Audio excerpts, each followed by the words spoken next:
श्री स्वामी समर्थ. नमस्कार मित्रांनो. घरातून दारिद्र्य टाळण्यासाठी काही सवयी अत्यंत महत्त्वाच्या ठरू शकतात. येथे 7 सवयी आहेत ज्या आपल्याला आर्थिक स्थिरता साधण्यास मदत करू शकतात. नंबर 1. बजेट ठरवून खर्च करा. आपले मासिक उत्पन्न आणि खर्च याचा बारकाईने अभ्यास करा. अनावश्यक खर्च कमी करण्याचा प्रयत्न करा आणि बचत वाढवण्यावर लक्ष केंद्रित करा. नंबर 2. बचत करा. आपला काहीतरी रक्कम दर महिन्याला बचत खात्यात ठेवा. तसेच आपत्कालीन फंड तयार करण्याचा प्रयत्न करा. नंबर 3. उधारीचे व्यवस्थापन करा. उधारी कमी करण्यावर लक्ष केंद्रित करा. कर्ज लवकर फेडणे आणि त्यावर व्याज कमी करण्याचा प्रयत्न करा. नंबर 4. कौशल्य आणि शिक्षणावर लक्ष द्या. आपली कामकाजी क्षमता वाढवण्यासाठी नवनवीन कौशल्य शिकण्याचा प्रयत्न करा.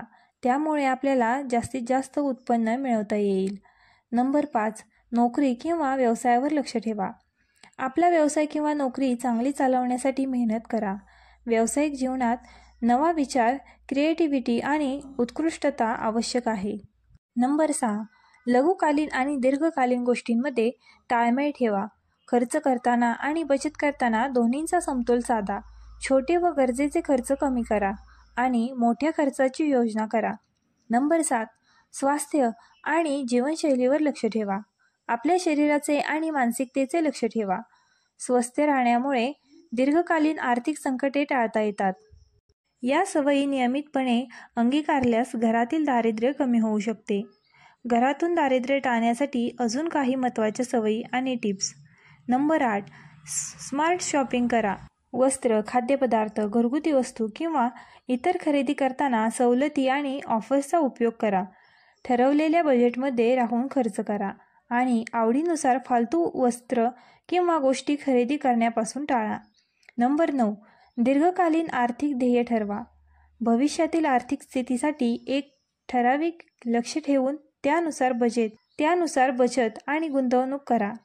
उदाहरणार्थ, निवृत्तीसाठी, घर खरेदीसाठी किंवा मुलांच्या शिक्षणासाठी पैसे ठरवले तरी त्यांना योग्य मार्गाने गुंतवणूक ठेवावे. नंबर 10. विनावश्यक खर्च कमी करा. लहान गोष्टी जसे बाहेर जेवायला जाणे, मुलांच्या अनावश्यक गोष्टी खरेदी करणे इत्यादी ही सवय सोडून घरातच साधे व स्वस्त पर्याय वापरा. तसेच ऊर्जेची बचत करण्यासाठी घरात इलेक्ट्रिक उपकरणांचा वापर कमी करा. नंबर 11. वैयक्तिक कर्ज न घेणे. व्यक्तिगत कारणांसाठी कर्ज घेणे जसे की गाडी किंवा सुट्टीचे खर्च टाळा. कर्ज घेतल्याने आपल्याला अतिरिक्त व्याज भरावे लागते आणि त्यामुळे वित्तीय स्थिती खराब होऊ शकते. नंबर 12. आपल्या कुटुंबाची समजून सल्ला घेणे. घरातील सर्व सदस्यांशी पैसे व बचतीविषयी बोलून त्यांना जागरूक करा. एकत्र काम करून सर्वांनी मिळून बचत करण्याचे प्रयत्न केल्यास ते यशस्वी होईल. नंबर 13. गुंतवणूक शिका. साधे गुंतवणुकीच्या पर्यायांसाठी विचार करा जसे की शेअर्स, म्युच्युअल फंड्स किंवा SIP सिस्टमॅटिक इन्व्हेस्टमेंट प्लॅन. सुरुवातीला लहान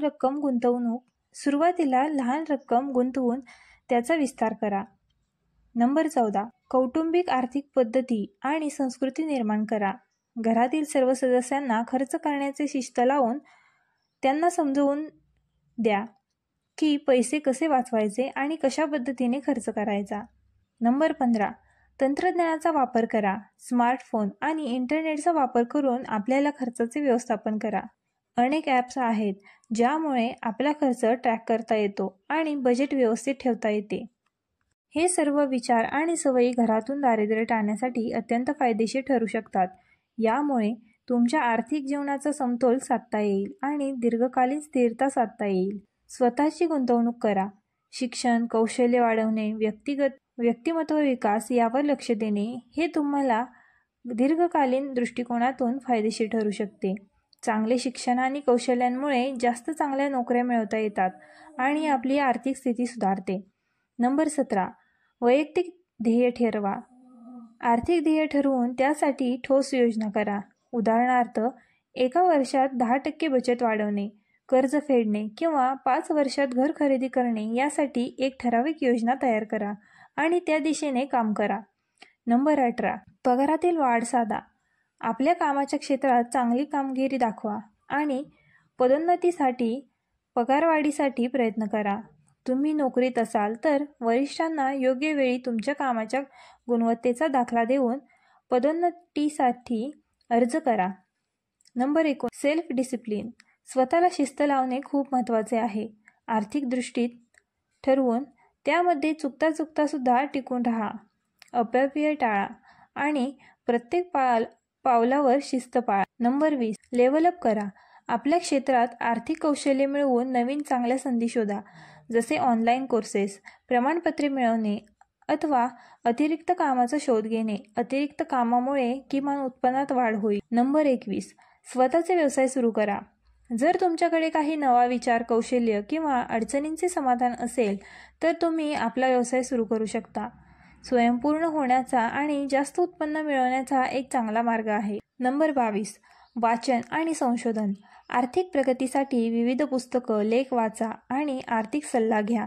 यामुळे तुम्हाला आर्थिक विषयांवर नवीन विचार आणि उत्तम मार्गदर्शन मिळेल. नंबर 23, जास्त वेळा मिळवणारे स्तोत्र निर्माण करा. एका स्तोत्रावर अवलंबून राहण्याऐवजी जास्त उत्पन्न मिळवणारे स्तोत्र तयार करा. जसे की इंटरनेटवर काम करणे, पार्ट टाइम नोकरी किंवा विविध व्यावसायिक स्रोत. नंबर 24, पुन्हा विचार करा. कुठल्याही मोठ्या आर्थिक निर्णयाआधी त्यांचे फायदे आणि तोटे पुन्हा एकदा तपासून पहा. गरज नसलेल्या गोष्टी खरेदी करणं आणि चुकता खर्च करणे टाळा. नंबर 25, सामाजिक आणि आर्थिक नेटवर्क तयार करा. इतर लोकांशी आणि समुदायाशी सुसंवाद ठेवणे, ज्यामुळे तुम्हाला अधिक संधी मिळू शकतात.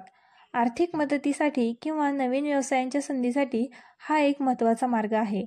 या सगळ्या सवयी तुमच्या आयुष्यात नियमितपणे लागू केल्यास तुम्हाला आपल्या आर्थिक स्थितीत एक महत्त्वपूर्ण बदल दिसू शकतो. साध्या गोष्टींवर नियंत्रण ठेवल्याने आणि दीर्घकालीन योजनांवर लक्ष ठेवल्यास घरातील दारिद्र्य आणि आर्थिक समस्यांवर मात करता येऊ शकते. व्हिडिओ आवडल्यास आपल्या ग्लो मराठी चॅनलला लाईक, शेअर आणि सबस्क्राईब करायला विसरू नका.